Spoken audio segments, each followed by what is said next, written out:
Et salut tout le monde, c'est Lucas de Japorizon, j'espère que vous allez bien. On se retrouve aujourd'hui pour une nouvelle review et on parle aujourd'hui de Youjou Senki.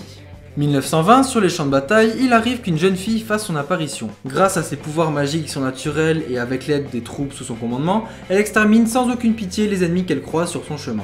Son nom, Tanya Degurekov. Elle est en fait la réincarnation d'un homme qui, avant sa mort, faisait partie de l'élite du Japon au XXIe siècle. Voici la description et l'origine de celle qui est considérée comme étant la personne la plus dangereuse de l'armée impériale. Alors premièrement, en lisant ce synopsis, on s'aperçoit qu'on est en présence d'une guerre mêlée à de la magie. Alors ce n'est pas la première fois qu'on évoque ces deux termes, car rappelez-vous avec Izeta The Last Witch, c'était assez similaire.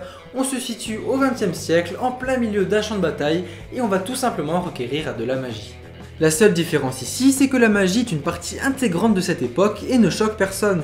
Les deux camps l'utilisent et c'est un avantage, mais tout dépend de comment on l'utilise, car cette magie est évidemment pas sans défaut. Il y a ici une notion de réserve magique, de puissance, et c'est en fait très similaire au carburant que l'on utilise tous les jours quand on prend notre voiture. Si l'on tourne à plein régime, le temps d'utilisation sera réduit. Et cette notion-là va faire naître des stratégies plutôt intéressantes. Ensuite, autre point qui diffère de Shimatsu no Izeta, c'est l'univers, le contexte historique. Ici, même si l'on se situe à la même époque, le XXe siècle, ce n'est pas un univers fictif, mais en revanche, une guerre fictive. Ici, l'Empire qui se situe en Russie veut lancer une guerre sur tous les fronts et s'accaparer tous les territoires. Alors ensuite, petit point qui diffère également, c'est évidemment cette atmosphère qui est totalement différente de celle de Izeta. Vous vous rappelez, je vous disais qu'on avait l'impression que les types allaient à la guerre tout en chantonnant. Et bien ici, c'est totalement le contraire, il y a vraiment un réel contraste. Ici, ça sent la mort à plein nez, c'est sale et on s'approche très clairement de la triste réalité.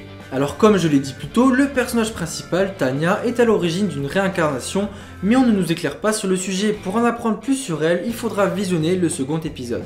On nous montre juste qu'elle est impitoyable et que la mort n'est jamais très loin quand elle se trouve sur les champs de bataille. Pour en venir à l'animation, je dirais qu'elle est ni bonne ni mauvaise. Seul point que je regrette, c'est ces scènes de combat qui manquent cruellement de dynamisme.